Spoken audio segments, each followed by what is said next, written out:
Welcome to the first in Fictionary's 1-minute video series. Today, we'll talk about where to begin your story edit in StoryTeller. StoryTeller scans the manuscript and creates the initial cast of characters. Before you start your story edit, review the cast of characters and update this list as best you can. The more accurate the list, the more useful the insights will be.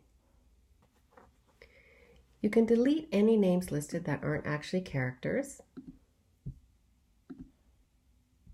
You can merge two characters into one name. If you don't know who a character is, you can view the character's first scene and remind yourself. Or you can set a character so it's the single point of view character for your entire novel.